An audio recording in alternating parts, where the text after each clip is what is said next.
Hey everyone hey everyone so आज मैं prohibition of insider trading के कुछ कॉन्सेप्ट्स तुम लोगों के साथ शेयर करने वाली हूँ। ये बहुत ही छोटा सा एक टॉपिक होने वाला है, बट तुम्हें इसमें मोटी मोटी सब चीज़ें पता चल जाएंगी कि एज अ कंप्लायंस ऑफिसर तुम्हें क्या पता होना चाहिए with respect to prohibition of insider trading regulations of the SEBI. ठीक है, देख लेते हैं। सबसे पहले तो क्या है द यूपीएसआई, मतलब अनपब्लिश्ड प्राइस सेंसिटिव इंफॉर्मेशन। ठीक है, वो जो होती है, मैं अज्यूम कर रही हूँ तुम लोग को इसका मतलब पता होगा। यूपीएसआई मतलब कि वो इन्फॉर्मेशन जो अभी तक हमने एज अ कंपनी हमारे ही पास है, ठीक है, हमने उसे अभी बाहर कहीं पब्लिक नहीं किया। हमने ना स्टॉक एक्सचेंज को बताया है, ना ही हमने न्यूज़पेपर में कोई एडवर्टाइजमेंट दिया, अपनी वेबसाइट पर भी नहीं डाला। अभी किसी को पता ही नहीं है, सिर्फ हम board of directors, company secretary, CFO, हम लोग अंदर के लोग हैं ना, तो हम लोग को तो सब पता रहता है। मैनेजर, सीईओ, एमडी, हमें सब पता रहता है, ठीक है। तो ये जो यूपीएसआई होती है, इसको pass on, this can't be passed on by insiders until it is for a legitimate purpose. मतलब लीगल ऑब्लिगेशन है, मतलब कि बोर्ड ऑफ डायरेक्टर्स और company secretary, for example company secretary और बोर्ड ऑफ डायरेक्टर्स, इन लोग को तो चीज़ें पता ही हैं क्योंकि कंपनी सेक्रेटरी सारे कंप्लाइंसेस कराता है, ठीक है। अब एक कोई शेयर ट्रांसफ़र हुआ है जिसके बारे में सीएस ने सारे लीगल ऑब्लिगेशंस करे हैं, तो उसको तो बाय डिफ़ॉल्ट वो डिटेल्स अंदर की पता ही होंगी, ठीक है। अब सीएफओ जो है वो भी एक इनसाइडर है, ठीक है। अगर ये मांग रहा है कि मुझे ये इन्फॉर्मेशन दे दो, तो सीएस सोचेगा कि ये क्यों मांग रहा है इन्फॉर्मेशन, लेकिन सीएफओ बोलेगा अरे यार मेरे को ऑडिटेड फाइनेंशियल स्टेटमेंट्स में उसको एज अ डिस्क्लोजर शो करना होता है। तो या it's a legal obligation, legitimate purpose. तो हम इसलिए ये फर्दर यूपीएसआई को एज अ सीएस इसको पास ऑन कर देंगे, लेकिन आपस में ही आप वो चीज़ नहीं कर सकते अनटिल एंड अनलेस वो कोई लेजिटिमेट पर्पस ना हो, ठीक है, क्योंकि उसको फिर हम चीटिंग मान लेंगे। अब देखते हैं आगे। UPSI can be shared with a banker and a lender for legit purpose. अब ऑब्वियसली बैंक के साथ तो शेयर करनी पड़ेगी ना, बैंक को तो आपके अंदर की सारी बातें जाननी है, तभी आपको कोई भी क्रेडिट वगैरह कुछ भी मिलेगा, ठीक है, लेकिन लेजिट पर्पस होनी चाहिए। Like increase in CC limit, cash credit limit जब आपको इंक्रीज़ करनी होती है, इट्स अ लेजिटिमेट पर्पस। तो बैंक बोलेगा कि मुझे सारे फाइनेंशियल स्टेटमेंट्स दो, क्या केएमपी में चेंज हुआ है मुझे सब कुछ बताओ। So everything you have to tell to the bank, और वो एक लेजिट पर्पस है, कोई इशू नहीं है, तो उसमें बताना पड़ेगा। एंड इनसाइडर ट्रेडिंग के कोई भी प्रोविजंस का वायलेशन नहीं होगा, ठीक है।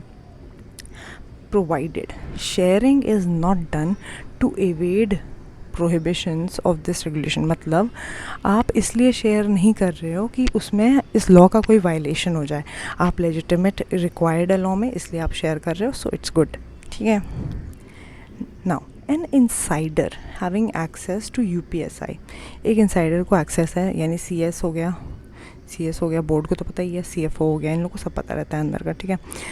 So an insider has access to the UPSI. Of course मेरे पास है, मैं कभी भी मिनट उठा के चेक कर सकती हूँ, मेरे पास तो एक्सेस है, इवन फॉर लेजिटिमेट पर्पसेस। तो अगर मेरे पास लेजिटिमेट पर्पस के हिसाब से भी वो सारे अंदर की डिटेल्स हैं, तो तब भी मुझे ट्रेड नहीं करना है इन द स्टॉक मार्केट, क्योंकि ये सारी इन्फॉर्मेशन भले ही मेरे पास लेजिट पर्पस के लिए भी है, तब भी अगर मैं स्टॉक मार्केट में जाके चलो ट्रेड कर रही हूँ कि चलो मेरे पास तो है ही ना, मैंने थोड़ा ना चुराई इन्फॉर्मेशन, मुझे तो पता ही था, तब भी वो सही नहीं माना जाएगा, क्योंकि आपको एक अनड्यू एडवांटेज है एज अ सीएस, आपको तो पता ही है ना, आपको एक अनड्यू एडवांटेज है आपके पास। So even if you have this information, you shall not trade in the stock market, else it will be presumed that you are guilty of insider trading. मतलब अगर मैंने ट्रेड कर लिया, ठीक है, मैं हमेशा से स्टॉक मार्केट में ट्रेड करती आ रही हूँ यार, मुझे, और मैंने जेन्युइनली किया है, ठीक है, मैं अच्छी इंसान हूँ, आई एम नॉट अ चोर, ठीक है।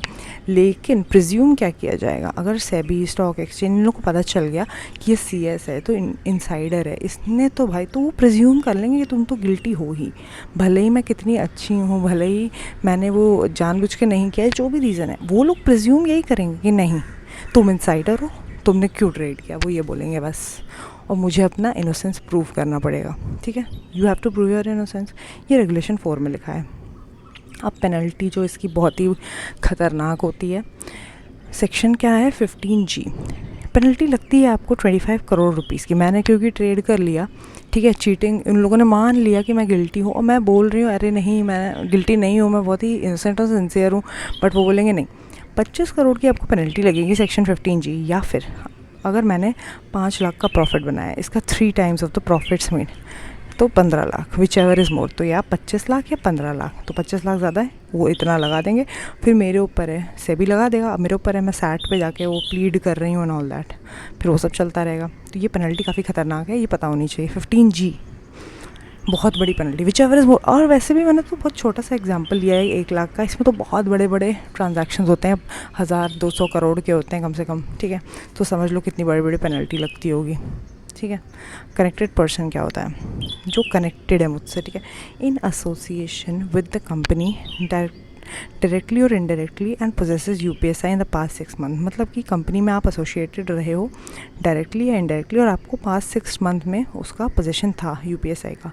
अगर मैं एक रीसेंट कंपनी सेक्रेटरी बनी हूँ, रीसेंट, ठीक है, और मुझे अभी सिर्फ 7 महीने हुए हैं, तो मुझे इन द पास्ट 6 मंथ्स, और फिर मैंने रिज़ाइन कर दिया, ठीक है, मुझसे नहीं हो रहा, बहुत अजीब है जो भी है, तो मेरे पास पास्ट 6 मंथ्स की उसकी इन्फॉर्मेशन है उस कंपनी की, ठीक है, और मैंने चुपचाप से डील कर लिया, तो मैं हो गई हूँ एक कनेक्टेड पर्सन, क्योंकि मेरे पास पास्ट 6 मंथ्स के उसके डिटेल्स है। I was in association with the company past 6 months के लिए, भले ही मैंने अब नहीं हो, मैंने रिज़ाइन कर दिया, लेकिन पास्ट 6 मंथ्स में तो थी ना मैं, तो मैं बन गई एक कनेक्टेड पर्सन, ठीक है।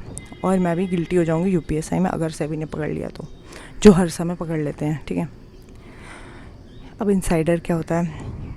इनसाइडर होता है एक कनेक्टेड पर्सन, या फिर कोई भी वो इंसान जिसको यूपीएसआई का एक्सेस है, सीईओ, सीएफओ, कोई भी केएमपी, इन लोग को सब पता रहता है, मैनेजर हो गया, और वैसे छोटे छोटे क्लरिकल लेवल पे भी अगर कोई ज़्यादा दिमाग चलाए, उन लोग को भी समझ में आ जाती हैं चीज़ें, ठीक है। So if they have UPSI, या तो कनेक्टेड पर्सन हो, पास्ट 6 मंथ अभी डेफिनेशन बताई, या फिर आपको यूपीएसआई का एक्सेस है। So not general, this information क्या होती है? Not generally available to public and can materially effect the price of securities. सही बात है, अगर हम ये इन्फॉर्मेशन बाहर आ गई कि रिलायंस के चेयरमैन रिज़ाइन कर रहे हैं, ठीक है, रिज़ाइन कर रहे हैं, तो ये बहुत बड़ी इन्फॉर्मेशन है, लोग पागल हो जाएंगे एकदम, ठीक है, मार्केट में बहुत अप्स एंड डाउन्स हो जाएंगे रिलायंस के स्टॉक को लेके। तो ये एक मटीरियल इन्फॉर्मेशन है, प्राइस इफेक्ट कर सकती है। तो स्टॉक एक्सचेंज क्या कहता है? पहले मुझे बताओ, पहले स्टॉक एक्सचेंज को बताओ, धीरे धीरे हम इसको बाहर निकालेंगे, एकदम से नहीं, ताकि मार्केट अप डाउन हो जाएगा वरना, ठीक है। और कुछ लोग इसी चीज़ का फ़ायदा उठा के बहुत सारे पैसे बना लेते हैं। आगे बढ़ते हैं। Board shall have parties to sign NDA, मतलब जो भी सीएस है, सीएफओ, जो भी मतलब केएमपी है, बोर्ड उनसे कहेगा आप एक एनडीए साइन करिए, आप डिस्क्लोज़ नहीं करेंगे, आप मेंटेन करेंगे confidentiality, maintain digital data of UPSI and insider details. ये सारी चीज़ें आप मेंटेन करिए। हम पूरा एक रिकॉर्ड बना के रखेंगे, कौन कौन से हमारे पास इंसाइडर्स हैं, कौन कौन से कनेक्टेड पर्सन हैं, सब हम डिजिटल डेटा बनाएंगे। और आप एनडीए साइन करो कि you will not disclose anything, ठीक है। एनडीए मतलब non disclosure agreement. Regulation 3 is about communication of UPSI, जो मैंने बताया था। Regulation 4 is trading when you are in possession of UPSI, वो भी मैंने तुम्हें बता दिया है कि अगर आपके पास यूपीएसआई है, so you don't have to trade, लेकिन यू कैन ट्रेड स्टिल।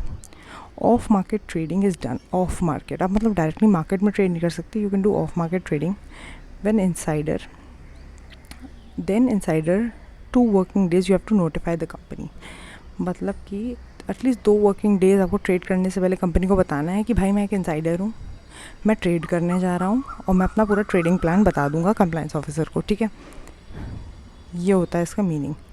आप ट्रेड कर सकते हो, ऐसा नहीं है कि यूपीएसआई है तो आप ट्रेड नहीं कर सकते हो, पहले ट्रेडिंग प्लान डिस्क्लोज करो पूरा, और ट्रेड करने के पहले आपको इंटीमेट करना है कंपनी को कि मैं ट्रेड करने जा रही हूँ आपके इसमें। लास्ट चीज़, but insider can trade by having a trading plan, हो गया, given to the compliance officer and approval plus public disclosure, सब कुछ डिस्क्लोज करके आप ज़रूर ट्रेड कर सकते हो, कोई प्रॉब्लम नहीं है। मतलब आपको चीटिंग, धोखेबाजी से, फ्रॉड्यूलेंटली नहीं करना है, आपको बता के सब कुछ करना है, तो कोई प्रॉब्लम नहीं है, ठीक है। So that was it, and बहुत ही शॉर्ट एंड क्विक वे में मैंने तुम लोग को एक्सप्लेन कर दिया बहुत ही बड़े बड़े से कॉन्सेप्ट्स। पसंद आया तो लाइक शेयर सब्सक्राइब कर देना। Thank you.